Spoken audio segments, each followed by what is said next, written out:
It's about time. What's going on? Rumor report, rumor report. This is the Rumor Report Talk to him. with Angela Yee on The Breakfast Club.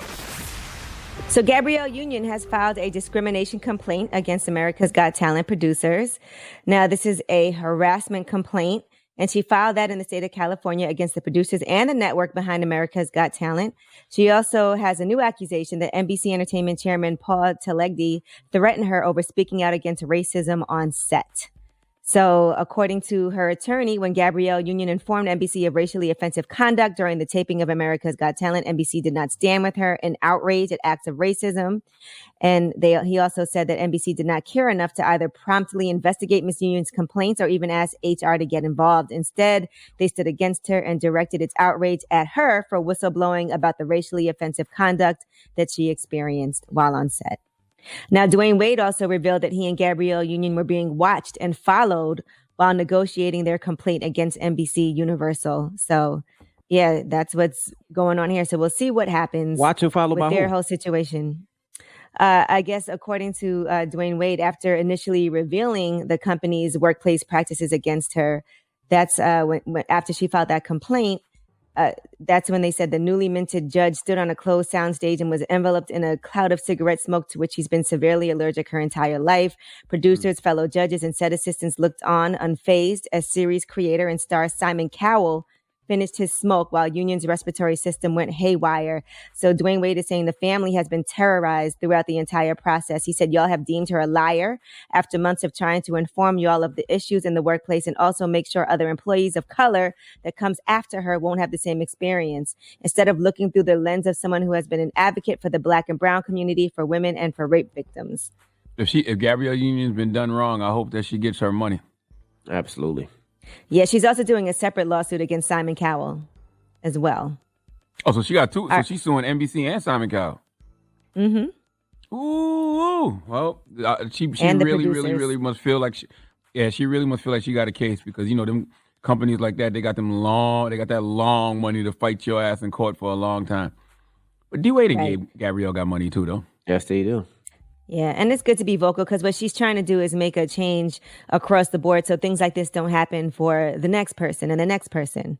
All right, now here's a great story. You guys will love this. Now, Kenny DeForest is a comedian, and he told this story on Twitter. So I'll break it down for you, but basically, this is a story that happened back in January of 2015 that involves Dave Chappelle.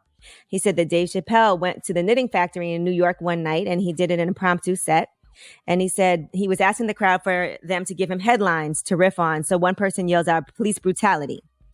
And this is right after the Eric Garner killing that happened.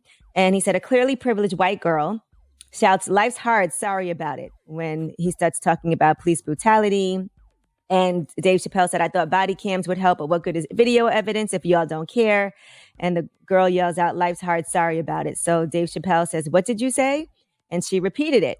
And that's when he started to educate her. But he didn't attack her. He didn't yell. He didn't make fun of her. He started educating the crowd on the history of Black people and the police. He talked about slave patrols, Rodney King and Watts and Emmett Till and Black Wall Street. He talked about Trayvon Martin, Michael Brown, and he talked about John Crawford III. Do you guys know who John Crawford III is? No, who's John Crawford III? Didn't he get killed he got killed in, no, I'm about to say Walmart, but that don't sound right. He did get killed in Walmart. He picked up a BB gun. Oh, okay. Yes. Mm-hmm. It was for sale in Walmart, and he was just looking at the BB gun, and somebody called the cops. A white person called the cops, and the officer came in, doesn't even say, "Drop the weapon, hands up," just shoots him and kills him. And it's on security footage. Yes, it's plain as day. And according to the comedian DeForest, he says Chappelle then tells a story about getting pulled over in a rural Ohio where he lives. This is before that shooting, before John Crawford III got shot and killed, but after Ferguson, so racial tension is bubbling. He said, "I may be white on paper, but I'm still Black, so I'm nervous." He said, "The cop approaches. He can tell I'm nervous. I have both my hands on the wheel. And I say, 'Officer, my license and registration is in the glove box. I'm going to reach for them now. I promise I'm not armed.'" He said, "I could tell the officer was offended." And he said, "I know who you are, Dave Chappelle." And I said, "So why do I need my license and registration?" He said he got off with a warning. And he said, "The twist is that same cop is the same cop who would go on to murder John Crawford III. Damn. And at the end of it, he said, "I shouldn't have to be Dave Chappelle to survive police encounters." Damn. Now, what's really relevant about this whole story, though, is the comedian Kenny DeForest, who tweeted all this and waited until now to talk about it 5 years later.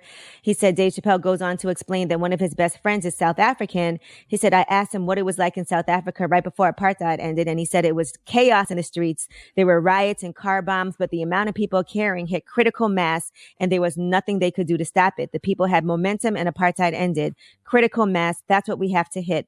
Once enough of you care, there will be nothing they can do to stop the change. And he said it was incredibly powerful, and the crowd was somber and silent. Well, I think that's the moment that we're in right now. And, it makes me feel bad when I know when I know these stories, like, I know these names. Like when you said John Crawford III, I knew the name, but I'm like, it felt like it all started to feel like a blur because you hear so many of these stories. So many different names, different stories. Yeah. He's like, was that the guy who got shot in Walmart? Or was that the guy who got pulled over and, he had a legal gun and they still shot him? Was that the guy who was scared and ran and they shot him in the back? It's literally all a blur. You just know the names. You just don't know how they got killed by police. You just know they got killed by police. Well, I know that was a long story I just told, but I thought it was really important and I thought it was amazing, especially for the time that we're in right now. And, after all this, the white girl actually came back to speak to him. And, Joy Ellen Nicole came back and said, I told her to leave, but Dave Chappelle said, no, bring her back. And she said, I'm sorry for what I said. Thank you for educating me. I was ignorant before, but I want you to know I learned from you tonight and I won't say things like that anymore. That was great. I'm glad he educated her.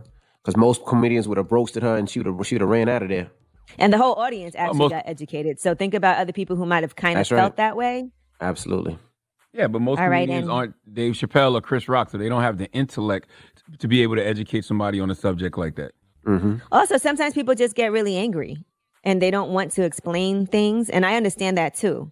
Because you can get really mad and upset when you're like, you have all this information, you see what's going on. How do you still not know? So that was a great approach, and that did work that night. And in closing, I just want to let you guys know Oprah is hosting a discussion with Black thought leaders on a 19 network simulcast. It's called Where Do We Go From Here? It's a 2-night event featuring Ava DuVernay, Stacey Abrams, and more. So you'll see a lot of people. Keisha Lance Bottoms will be on that.